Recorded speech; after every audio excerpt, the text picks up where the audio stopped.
Whenever we try to grow capsicum, the first thing that pops up in our mind is where to get quality seeds. We can search online or go to a local shop where seeds are expensive. But what if we visit a supermarket and buy a capsicum at a cheap price? This episode is about how I germinated a ton of seeds out of store-bought capsicum. This is Saurabh. Welcome guys to another exciting video of Gardening Escape channel.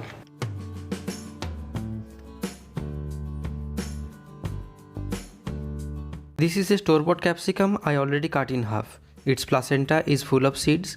I guess about 100 seeds are there. I also have some seeds of yellow capsicum. I'm going to germinate these two types of seeds together. But before that, we need to process the seeds. At first, dry all of them in direct sun for at least one day. Then coat the seeds with any fungicide powder. It will prevent fungal attacks both before and after seed germination. Now let's take a look at the seed starting mix. Coco peat along with little bit of vermicompost is my personal favorite seed starting mix. I already filled up 2 separate grow bags. It has multiple holes, so drainage won't be a problem. Now take some coated seeds and try to spread it evenly. Cover the seeds lightly with same seed starting mix. After that, sprinkle some water to moisten up the whole mix. Cover it with a newspaper and place it under partial shade.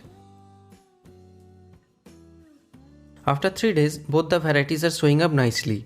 Look at the germination. I guess almost all the seeds have germinated. Now is the time to move them into the sun, unless they will be leggy and weak. At this stage, no fertilizer is necessary as seeds will use previously stored food. Continue sprinkling water when topsoil feels dry. After 10 days, seedlings will start forming second set of leaves, and that's when we know it's time to apply nutrients. Use half gram balanced NPK into 1 liter of water and drench the mix once in a week. We don't need any fungicide or pesticide yet as these are too small and leaves are very tender too. After 22 days, seedlings are ready to be transplanted into bigger pot. However, I will first plant them in seedling tray along with broccoli and cherry tomato seedlings. Carefully take out the seedlings one by one without harming the roots and place them in this tray. I will now apply full strength balanced NPK once in a week. 14 days after transplanting into seedling tray, I am potting up healthy seedlings for the final time.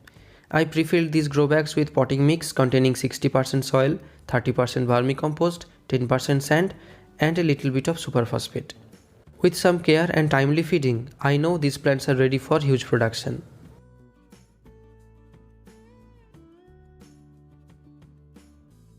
Don't forget to press the thumbs up button and share feedbacks down in the comments. Subscribe Gardening Escape for many more informative videos like this one. Thanks for watching guys. Stay fit and happy gardening.